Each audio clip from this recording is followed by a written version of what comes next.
Good morning. I have another story to read to you all.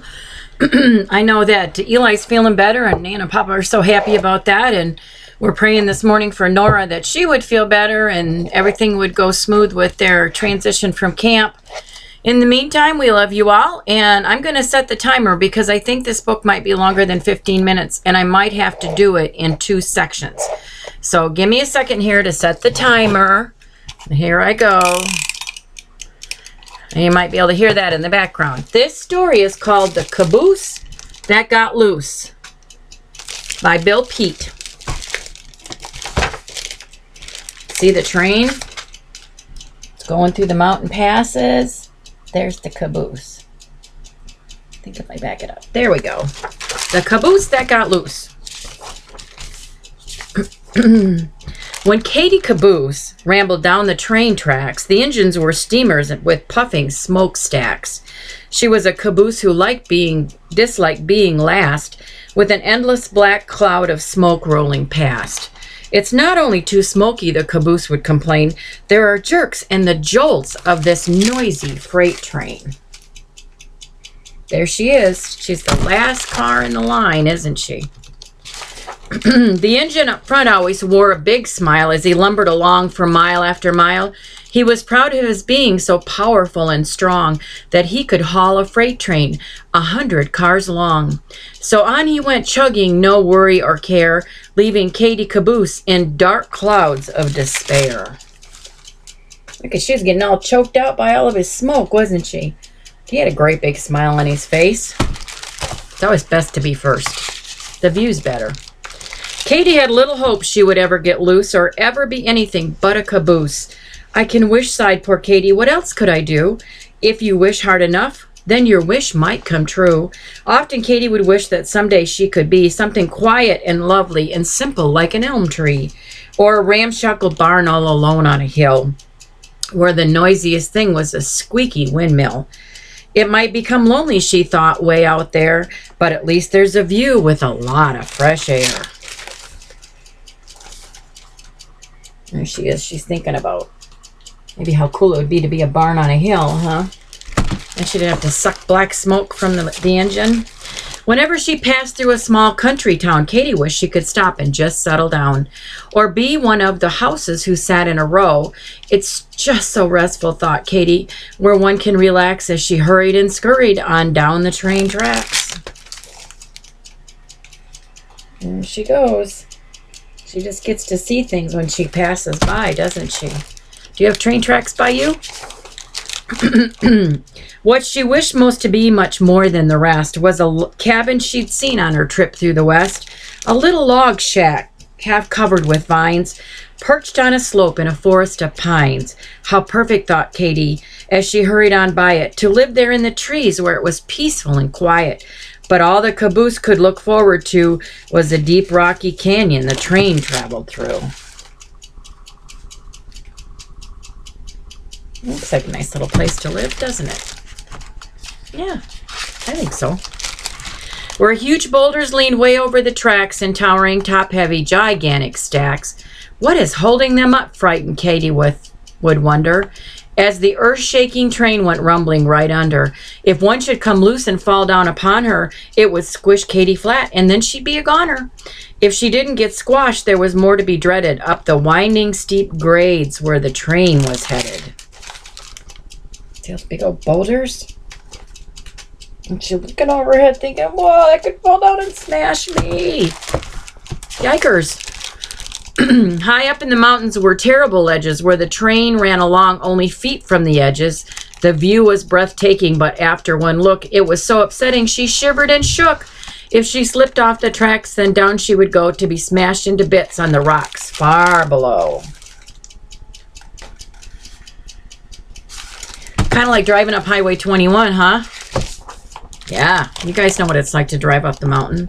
Then poor Katy received even more of a fright from a smoke-blackened tunnel as dark as the night, and she crept through the tunnel with a horrible thought that far back in the darkness she'd suddenly be caught by caboose-eating monsters who lurked all about. They'd gobble her up before she got out. Man, she's got quite the imagination, doesn't she? No such thing as caboose gobbling monsters. Her trips always ended near a city somewhere, way out in a freight yard with smoke clouding the air, where a turmoil of trains made a great noisy rumble on crisscrossing tracks, an impossible jumble. It's a train yard. Look at all the black smoke.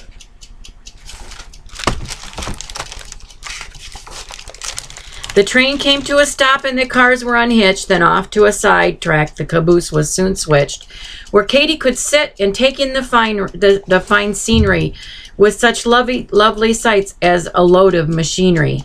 Coal cars and flat cars, lumber stacked on their backs, squealing carloads of pigs with snouts pointing through cracks. They always left Katy in the midst of it all while the engine received a complete overhaul.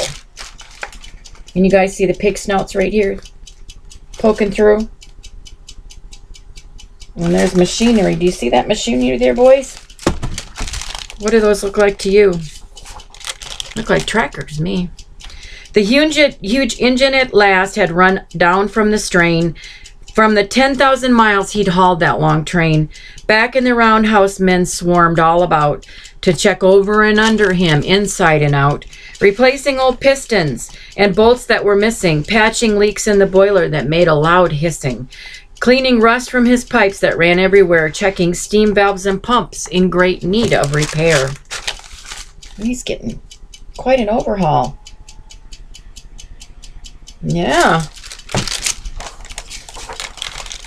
As Katy sat there through one long, dreary night, staring up through the smoke at a red signal light, a small house appeared in the sky like a ghost, the shack of a switchman perched high on a post. "I'd like to be you," said the shack very sadly. "If I could trade places, I would very gladly. A caboose is what I've always wanted to be, for you have the best life from what I can see." You see the little shack up there? He's talking to Katy. He thinks she's got a good life. Before Katy could think of some reply, all at once a long freight train came lumbering by. The next thing she knew, she was jerked, she was jolted, then hitched to the train with her coupler bolted. As the train left the freight yard, poor Katy looked back to catch a last glimpse of that poor little shack. Off she's going, huh? She's hooked to somebody else. She doesn't get to choose. From now on, Katy promised she'll never complain. I'll be a happy caboose at the end of the train. Put up with the jolts, the train noise, and the rest. All of the smoke that rolls by, or at least I'll try my best. With her new point of view, she enjoyed the long ride. It was fun on a trip through the broad countryside. There she goes. See the rows of corn? Maybe those are stacks of hay. But when the poor train crept up a steep mountain grade, then Katy found she was still as afraid. And once more she began to shiver and shake at the thought of the frightening curves she must take. Her unsteady wheels could cause her to slip, which would suddenly put a quick end to her trip. In she goes.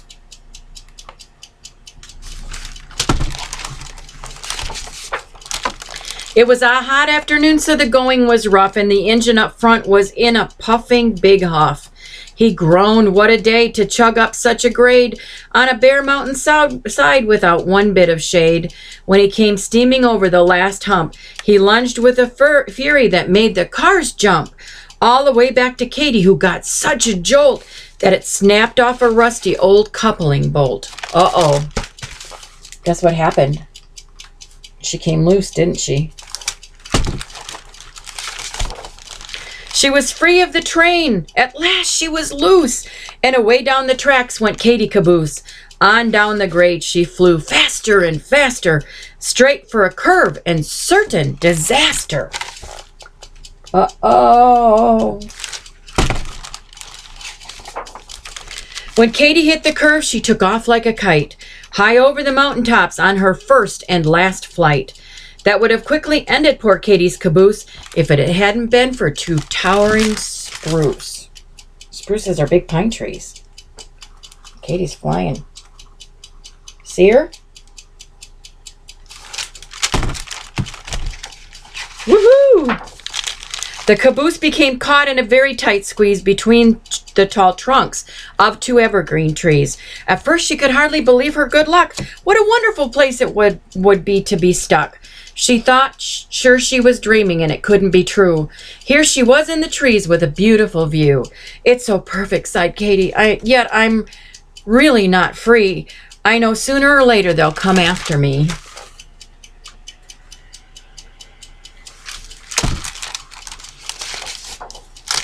And then, sure enough, up the mountains that night came a train with a crane and a powerful light. She could have gone a-leaping off. Here came a shout, like a great glaring eye. Then the light searched about. It flashed past the trees down the steep rocky slope. It searched high and low, but not quite high enough. They missed her. There she was up there. And they're looking though, aren't they?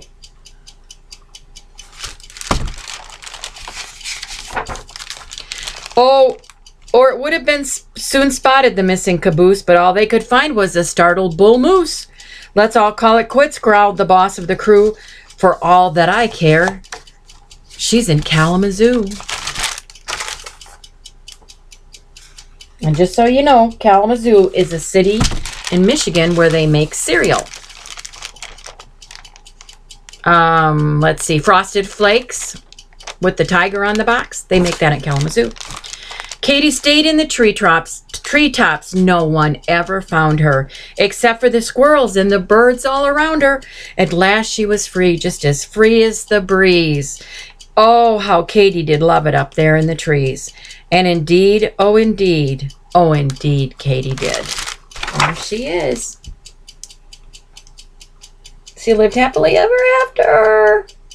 See the squirrels and the birds? Great big birdhouse. And that's the end of The Caboose Who Got Loose. Have a wonderful day. I love y'all so much. Bye.